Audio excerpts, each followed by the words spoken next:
something like this. Do you know the story of if a tree falls in the woods and there's no one there to hear it, does it make a sound? Do you know why that story exists? Or at least one really good reason that story exists? If we're talking about falling trees not making a sound without our presence, what else doesn't happen without us there? When I teach about manifesting and creating and shifting and getting what you want, alchemy, we talk about experiencing something. And when we think about it, when I address it, that something is always neutral until we put the meaning into it and we put ourselves on the board. This thing is neutral, but my family doesn't have good luck with it, so I'm here. This thing is neutral and so far so good, so I'm here. This thing is neutral and I got this. You know what I mean? Everything is that, everything is that, everything is that, everything. And we are the decider, decipherer. We are the one that gets to experience it in our own individual seat, like a movie seat that moves about, connected back to our hub.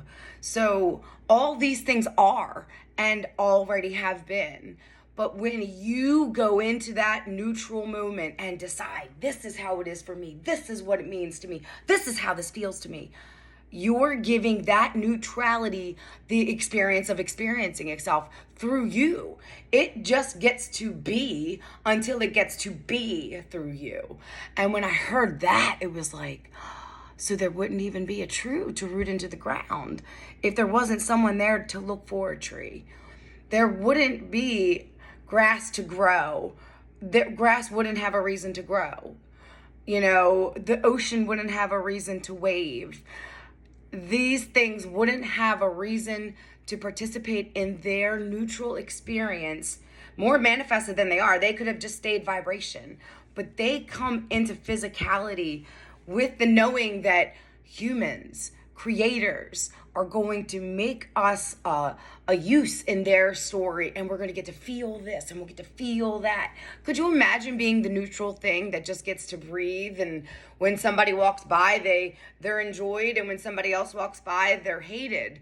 Could you imagine just being so neutral that you just float there, and 1 minute you're happy, 1 minute you're sad, and 1 minute you're great, and the next minute you stink? And sort of that's how things are in our world, in our experience, before we get it under our control and our knowing that our thinking energy and our emotional body, they're the key. That's how we make things different. That's how we let experiences be different. That's how we manifest different things for ourselves, which we are always manifesting.